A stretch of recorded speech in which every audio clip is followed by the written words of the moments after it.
definisinya dari Hah? Ada yang di atas biar Iya. oke. Kak, sini Kak. Kak, di sini Bu. Ibu, Oh iya, Bu Tika. Pak Aga, ini biar jenengan sama Prof aja, aku enggak. Aku cuma mau Damping bersama aja. Ya, Oh, oke. bintangnya biar Prof. Iya. Oke. Kita mendampingi. Baik, sudah ya. Bismillahirrahmanirrahim. Assalamualaikum warahmatullahi wabarakatuh.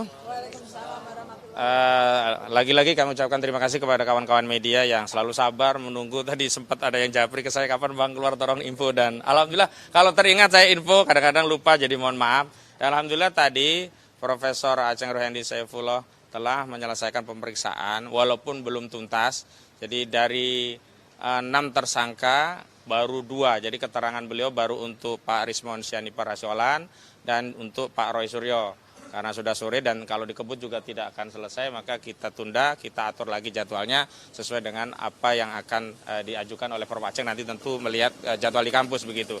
Untuk lengkapnya saya mohonkan kepada Prof Aceng untuk menceritakan apa saja yang ditanyakan, jumlah pertanyaan dan berbagai ihwal terkait pengambilan keterangan sebagai ahli linguistik forensik. Silakan Prof. Baik, terima kasih kepada teman-teman media juga dengan para pendamping dan juga ini Pak Roy. Siap. Saya alhamdulillah memenuhi undangan penyidik hari ini atas permintaan para pengacara Pak Roy dan kawan-kawan ya. Semuanya 6 orang, tapi tadi baru dilaksanakan 2 orang karena panjangnya data yang harus saya ikuti, data kebahasaannya cukup rumit, banyak ya, rekaman-rekaman YouTube dan sebagainya. Dan alhamdulillah saya coba analisis, saya bedah dari sisi sejauh mana tuturan-tuturan itu bisa berdampak hukum. Jadi fokus saya kepada data kebahasaan. Itu ya, tidak masuk ke wilayah objek material ijazah itu sendiri. Gitu. Karena itu di luar wilayah keahlian saya. Saya kira itu. Silakan kalau ada pertanyaan. Ya. Silakan, kawan-kawan ada pertanyaan. Pemeriksaan selanjutnya nanti kapan? Baik, yang pertama pemeriksaan selanjutnya adalah terhadap ahli pidana. Ada 2, Pak Ganjar Laksamana Bondan Bonaprapta. Yang kedua Pak Asmi Saputra dari UI dan Trisakti. Tadi memang jadwalnya belum fix, tapi tadi penyidik sudah menerima rencana penjadwalan ulang karena memang hari ini belum bisa sesuai dengan panggilan penyidik. Adapun untuk Prof Aceng sendiri nanti kita jadwalkan setelah mengecek jadwal beliau, karena banyak sekali tadi jadwal-jadwal beliau yang harus dicek terlebih dahulu. Tapi yang paling utama adalah agenda selanjutnya untuk ahli pidana 2 orang ya. Dan saya perlu kemukakan bahwa hari ini saya mendapatkan kabar tadi Bung Gafur dan sudah saya konfirmasi juga, ternyata berkas dari jaksa itu dikembalikan. Dan memang harus demikian karena memang sejak awal pasca gelar perkara khusus itu agendanya itu bukan pelimpahan berkas ke jaksa, tetapi penuntasan pemeriksaan ahli dari tersangka yang saat itu sudah kita mohonkan kepada penyidik Polda Metro Jaya. Dan ahli-ahli kita setidaknya sudah ada 7 atau 8 ahli yang sudah diperiksa kumulasi antara yang awal sampai hari ini, baik yang basisnya ahli di bidang penelitian, di bidang digital forensik, termasuk di bidang linguistik forensik. Kenapa penting kami hadirkan linguistik forensik?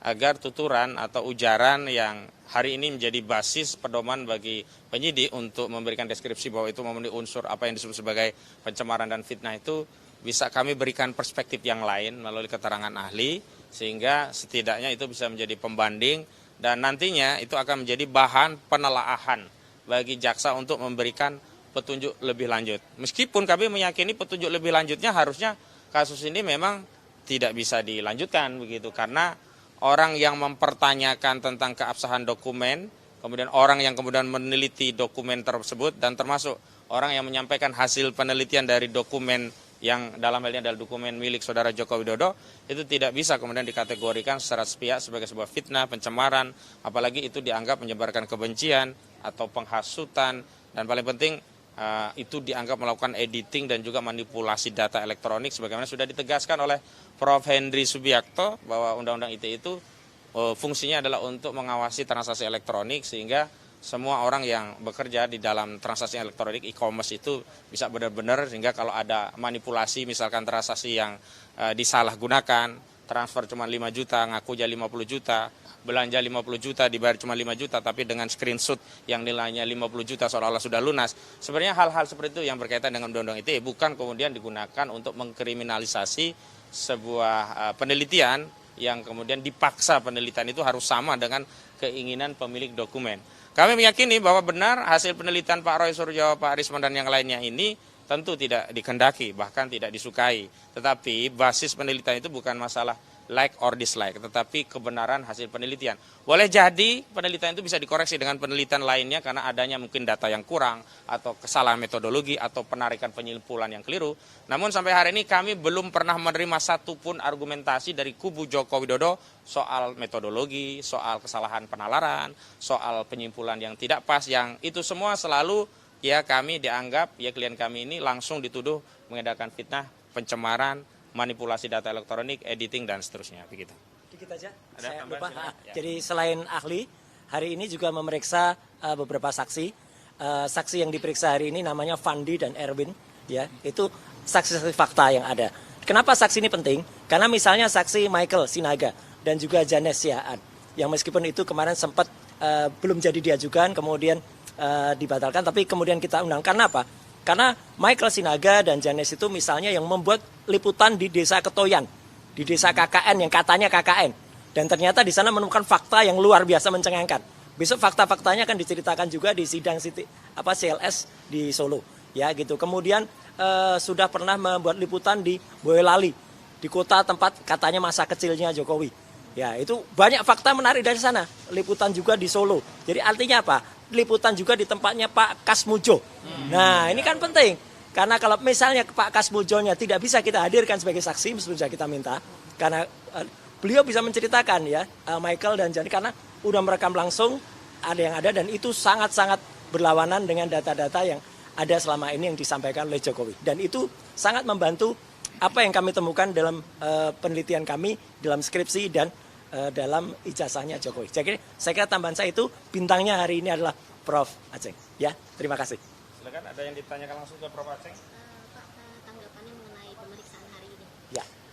Saya melihat ya berdasarkan data-data yang muncul dalam proses penyidikan, saya kategorikan tuturan Roy Suryo ini dengan Pak Rismon itu masuk kategori paling tidak saya 4 kelompok. Mempertanyakan, integratif, ya, gitu. Memperkirakan, ya, menilai, mengevaluasi, gitu ya, dan meragukan.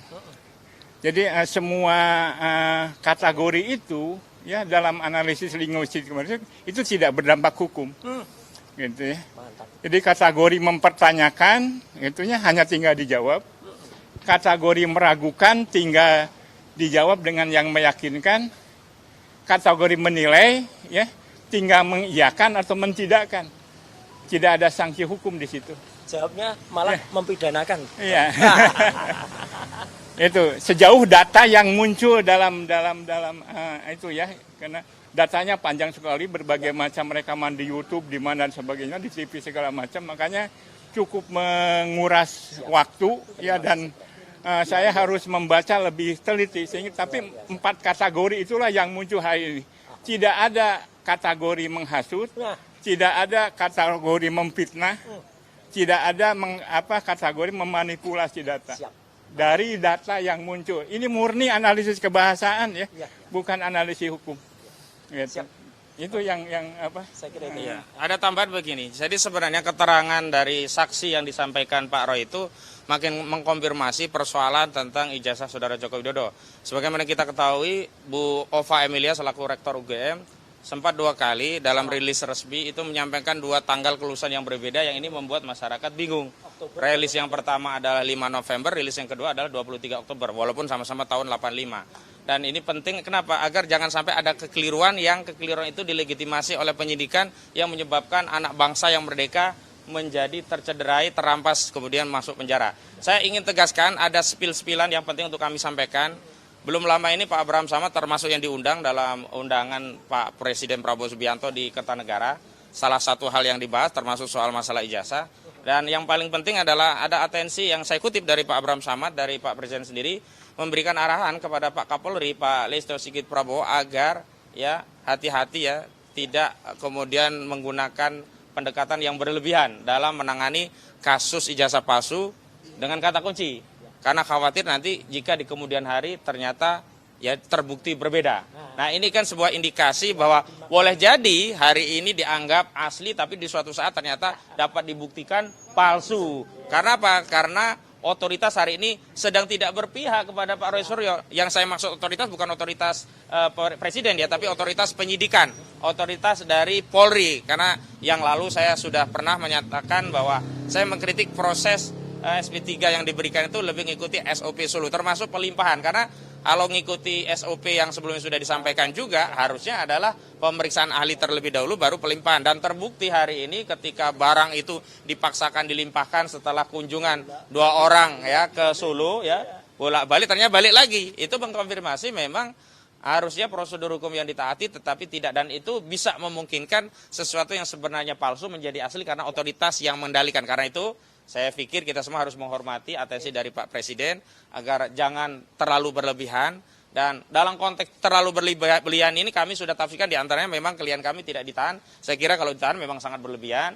Dan pada konteks selanjutnya saya pikir kasus ini harus dihentikan karena memang tidak ada pidana dalam kasus ini. Insya Allah kita akan terus berjuang dan seluruh rakyat terus mendukung kami. Yang harusnya dipidana itu orang yang memalsukan ijazah, betul? Bukan orang yang meneliti ijazah, betul? Hari ini kita semuanya ingin Joko Widodo ke pengadilan, betul?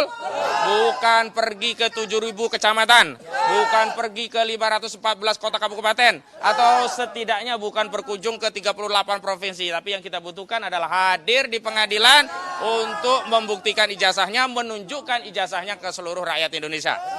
Betul, betul? Nah, demikian kawan-kawan ya, terima kasih semuanya. Kalau tidak ada kami tutup ya. Oke, kita tutup dengan Alhamdulillahirabbil alamin. Assalamualaikum warahmatullahi wabarakatuh.